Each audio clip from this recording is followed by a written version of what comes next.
Hola, ¿qué tal? Bueno, pues a esta hora en la que hago el video es son prácticamente las 12:30 de este 10 de febrero del 2025 y este va a ser nuestro primer trabajo para esta plataforma, para YouTube. Bien, el asunto que nos atañe hoy, amigos, creo yo que es algo que es de una importancia significativa. Ustedes saben que en nuestro estado las sustancias ilícitas han provocado serios daños a la sociedad y particularmente serios daños a las personas que las consumen, poniéndolas en situación de riesgo, haciéndolas más vulnerables e incluso propiciando que cometan faltas a la ley, de las cuales ampliamente son conocidas, las que incluso han derivado con el fallecimiento de estas personas en condiciones que claramente pueden ser catalogadas como faltas a la ley. Así pues, tómese en cuenta que en Yucatán hay muchos centros de rehabilitación para personas que consumen este tipo de sustancias y estos centros de rehabilitación constituyen algo que tiene dos puertas. Representan esperanza, pero también representan peligro. ¿Por qué decimos esto? Porque en Yucatán hay abundancia de estos centros de rehabilitación. Existen en muchos municipios, particularmente en los más grandes, y a mí me llama poderosamente la atención el hecho de que incluso las autoridades municipales como que crean asociaciones con estos centros de rehabilitación y presumen que están ayudando a las personas que presentan esta situación que las hace vulnerables, es decir, aquellas personas que consumen sustancias ilícitas. Pues bien, la reflexión es lo que debería de ser un refugio para personas que se encuentren vulnerables por esta situación, un adicto, un paciente con ciertos trastornos, personas en proceso de desintoxicación. En muchos casos, ya esto incluso ha trascendido en los medios, las redes sociales, se han convertido en un foco de abusos, en lugares en donde lo que prima es la negligencia, incluso la violencia, y más allá, hasta el hecho de que hayan personas que hayan sido reportadas como fallecidas en esos lugares. No hay una regulación efectiva, lo que ha permitido la operación de estos lugares bajo condiciones que bien podemos decir que son precarias y en manos de personas que no tienen la preparación profesional para ello, poniendo en riesgo la integridad de quienes allí se encuentran en calidad de internos. Pero, ¿qué es lo que pasa? Por principio de cuentas, hay una ausencia de normativas que sean estrictas, lo cual da pie a que se abra una puerta, la puerta del abuso. En teoría, estos centros de rehabilitación cumplen o deberían de cumplir con las normativas que las autoridades, en este caso las locales en Yucatán, las autoridades sanitarias permiten, de tal manera que puedan operar bajo la supervisión de profesionales capacitados en adicciones, en salud mental y en terapia ocupacional. Sin embargo, la realidad parece ser muy, pero muy distinta. Muchos de estos espacios funcionan sin ser certificados, sin supervisión médica. Incluso su infraestructura es inadecuada o es precaria. En su lugar, el modelo de internamiento que existe está basado en la coerción, en el encierro, en la disciplina extrema, para decirlo de una manera muy que no suene fuerte, y es más cercano todo este método a sistemas punitivos en donde se castiga y el enfoque terapéutico parece estar lejos. Han habido denuncias de maltrato, hacinamiento, mala alimentación, falta de medicamentos, que han sido más o menos las constantes en cuando hablamos de estos sitios. Casos de pacientes amarrados, privados de sus derechos e incluso sometidos a abusos físicos y psicológicos. Casos que han salido a la luz. De hecho, en la zona sur del estado hubo una casa que rehabilitaba a adictos y que tuvo que cerrar porque en su interior una persona dejó de existir luego de que fue sometida a golpes, evidenciando que este tipo de sistemas de rehabilitación, obvio, sin generalizar, vulneran aún más a quienes buscan ayuda. Esto lleva a pensar, ¿por qué abundan? ¿Por qué existen muchos? ¿Por qué hay asociaciones entre quienes promueven estas casas o centros de rehabilitación y las autoridades? Uno puede pensar que esto es rehabilitación o es un negocio que tiene tintes de lucrativo. Detrás de toda esta amplia oferta de centros de rehabilitación se esconde en muchos casos realmente un modelo de negocio, donde la prioridad tal vez sea la recuperación del paciente, pero lo que más importa es el lucro. Claro, las familias de quienes pasan por una situación como esta están desesperadas por encontrar una solución para que su ser querido, su familiar, pueda librarse de este flagelo. Por lo tanto, están dispuestas a pagar cuotas sin cuestionar la calidad del servicio. Claro, el servicio se los muestran por medio de algún grupo de WhatsApp, en donde les mandan videos, fotos de lo que sucede al interior de esos lugares, pero nadie garantiza que las fotos de la comida, las fotos de los elementos que a los internos les dan, sean exactamente lo que corresponden a las altas cuotas que las familias pagan porque sus familiares estén en esos lugares. Mientras tanto, los encargados de esos centros, a veces sin la mínima formación en salud mental, que es un tema delicado, o en adicciones, aplican métodos, ya lo vimos y ya está documentado, métodos que son cuestionables, como un castigo físico, una privación sensorial.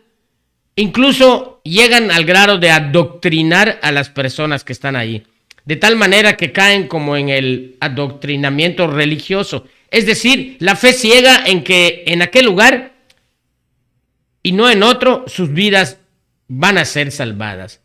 Y por ejemplo ahí se cree de manera errónea que la abstinencia forzada, porque básicamente ahí se trata de abstinencia forzada, es suficiente para que los pacientes superen sus adicciones. Este modelo de atención, lejos de ofrecer soluciones totales, genera problemas que pueden ser más graves. No sé, entre algunos pueden ser que los pacientes tengan descompensaciones psiquiátricas, recaídas más severas. Yo conozco personas que estuvieron en centros de rehabilitación y si bien salieron, cuando recayeron les ha ido peor, o en el peor de los casos que alguna persona fallezca. La falta de regulación en este sentido también permite que personas con antecedentes de violencia, sin la capacitación adecuada o con antecedentes de haber sido ellos antes consumidores de sustancias ilícitas, de la noche a la mañana, sin conocimiento, sin preparación, sin un título, sin un respaldo académico, se conviertan en terapeutas, reproduciendo así dinámicas de abuso que muchas veces los pacientes de esos lugares han experimentado previamente en sus vidas. Entonces, ante un panorama como este, ¿qué sigue? ¿Qué urge? Bueno, lo que urge, lo que sigue, es que hay una reforma en cuanto a esto, lo que tiene que ver con el aspecto legal, y hay una supervisión por parte de las autoridades sanitarias.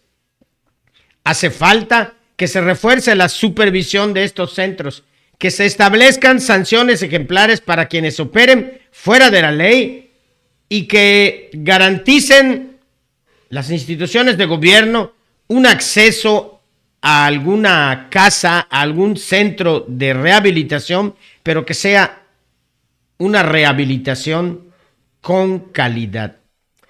Y sin irnos lejos, creo que varias cosas hay que poner sobre la mesa, varias cosas hay que poner sobre el tapete. Uno, debe de haber una regulación estricta y cierre de centros que operan cuasi clandestinamente. Es necesario un censo. ¿Hay un censo, pregunto, que nos diga cuántos centros hay en Oshkuskab, en Tikul, en Tecash, en toda la geografía del estado? Ya se hizo una revisión exhaustiva sobre la operación de estos centros. Ya se aseguró la autoridad estatal, la autoridad sanitaria, que cumplan con los estándares precisamente sanitarios y de derechos humanos para seguir funcionando. Aquellos que no cumplan con estos requisitos deberían ser clausurados de inmediato. Sí, porque están de por medio vidas humanas. Esto no son puestos de venta de pepitas y cacahuates. Son puestos en donde se atienden a personas, en donde se manejan vidas humanas y en donde las complicaciones de la mano de personas que no tienen absoluta idea, en muchos casos, de lo que es un proceso para rehabilitar a una persona, esto representa un verdadero problema. Una segunda consideración es que hay que profesionalizar al personal.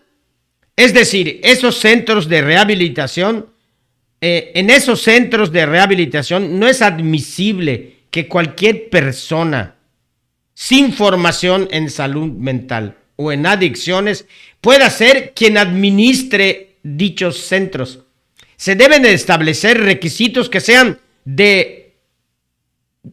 obligatorios, que sean certificados, que sean certificadas las personas que trabajan en estos espacios. No es posible que dejemos al garete el manejo, la administración, las terapias en manos de quien en el pasado fue un adicto y que no tiene ninguna formación en alguna disciplina, en algún área que tenga que ver con la psicología, con la salud mental, con la terapia.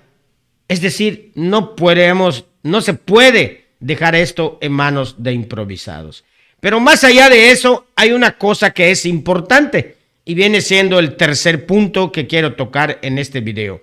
Además del primero, que es regular estrictamente estos lugares y cerrar aquellos que funcionan prácticamente en calidad de clandestinos. Además de profesionalizar al personal que atiende a los pacientes en esos lugares, ya urge que de la mano del gobierno, de la mano de las autoridades estatales, no solo se creen programas en donde se puedan mandar psicólogos a algunos lugares, en donde se contrate personal de salud, sino que ya es hora de que se creen alternativas públicas accesibles. Es decir, que esos centros de rehabilitación los cree el gobierno para que ocupen estos lugares que están en manos de personas que, a la luz de los hechos, solo son personas improvisadas o que tuvieron una ocurrencia o que dijeron: yo en el pasado consumía, ya aprendí, tengo experiencia y ahora voy a rehabilitar a otros a cambio de un billete. El vacío que existe por la falta de clínicas gubernamentales para rehabilitar a las personas ha permitido que estas casas o centros de rehabilitación existan como los hongos después de la lluvia. Abundan, salen por todos lados. Es como un toparnos en las páginas de gobierno, en las redes sociales, con la existencia de estos grupos, en los que, espero no generalizar, en muchos de ellos no hay regulación, no hay control. Por eso mismo el Estado debe de asumir su responsabilidad y decirse: bueno, y es hora de garantizar servicios de calidad a quienes lo necesiten. El tráfico, el consumo de sustancias ilícitas en nuestra entidad es un flagelo social al que todos hemos cerrado los ojos, al que nadie le quiere entrar. Es al toro al que nadie quiere torear. Pero la autoridad, lejos de la retórica, de la demagogia, de los ofrecimientos vanos que pueden hacer en campaña, tiene la obligación moral, con todos los yucatecos, de decir, esta agua es mía, yo voy a hacer algo, y ya es hora de dejar esto en manos de improvisados, en manos de personas que vinieron de la nada, para empezar a darle a los yucatecos, a las familias yucatecas que están en franca desesperación por no saber qué hacer con las personas, con sus seres queridos que han caído en las garras de las adicciones, y es hora de que la autoridad estatal haga algo. En conclusión, amigos, la rehabilitación no debe de ser sinónimo de castigo ni de negocio. Las personas que luchan contra las adicciones, al margen de lo que fuera, merecen un tratamiento digno, basado en la ciencia, en la tecnología, en el empleo de profesionales de la salud, con un enfoque, ahora sí que, como lo presumen las autoridades, humanista. Mientras las autoridades no actúen con firmeza contra los centros que operan clandestinamente, seguramente lo que va a salir a relucir es el catálogo de cosas de las cuales les hablé al principio.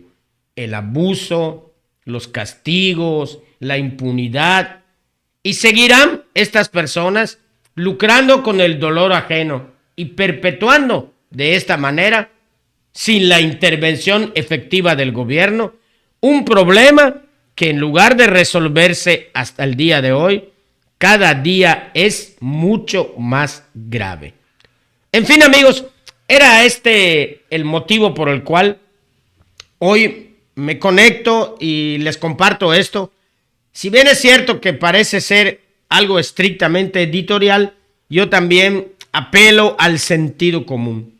Porque sé que hay personas a las cuales no les va a agradar lo que acabo de decir. A quienes tienen esos centros, a las personas que de alguna manera les haya ido bien en esos centros, seguramente van a decir que yo estoy alejado de la realidad, que miento, que difamo, que calumnio. Pero yo les invito, antes de decir o mencionar lo anterior, a reflexionar profundamente sobre lo que acabo de decir. ¿Acaso estoy mintiendo? ¿Acaso los centros de rehabilitación no navegan en Yucatán entre la esperanza y el peligro? ¿Acaso en esos centros lo que sobra es personal capacitado? Son terapeutas preparados, es personal sanitario, médico, de salud mental. ¿Eso es lo que sobra en esos lugares? Si sobra, nos gustaría saber cómo. Evidentemente, como son centros privados, no tienen que rendirle cuentas a nadie, pero hay un pequeño detalle, un único y pequeño detalle. El gobierno es quien supervisa todo esto. Entonces, le van a tener que rendir cuentas al gobierno, porque el gobierno no debe ni puede hacerse tonto ni callar ante esto. Porque el problema no es solo de un ente o de un solo grupo. El problema es de todos. Cuando alguien tiene adicciones, nos afecta a quienes no tenemos. Cuando alguien tiene adicciones, afecta a un conjunto, a una sociedad. Y cuando todo esto se hila, al final termina siendo un problema de salud pública. Espero, sinceramente, que mis palabras no sean tomadas como algo personal, sino como una reflexión o una invitación para hacer de este Yucatán nuestro un mejor lugar, en donde las personas que han caído en las garras de las adicciones encuentren mejores sitios para rehabilitarse con responsabilidad, con ciencia, con humanismo, y no sean, como ya hemos visto en redes sociales y en las noticias, al final víctimas de un sistema de centros de rehabilitación que navegan entre la esperanza y el peligro. Bueno, por este momento es todo. Los invitamos a compartir nuestro contenido, los invitamos a comentar, a reflexionar, y si van a estar en contra, por favor, que sea con argumentos y no con insultos o con descalificaciones de carácter personal. A lo largo de este video he tratado de ser concreto, conciso, tratado de establecer una visión de lo que ocurre y también con un llamado a que las autoridades hagan el papel que les corresponda. Son las únicas hasta ahora que pueden determinar la procedencia o no de estos centros de rehabilitación. Ahora bien, si quieren que caiga en saco roto, pues sigamos con las prácticas hasta ahora conocidas y establecidas y veremos los resultados de esta tragedia al cabo de los años. Mi nombre es Juan Venegas, agradecido con ustedes. Buenas tardes, buenas noches, buenos días, en donde quiera que nos vean. Gracias.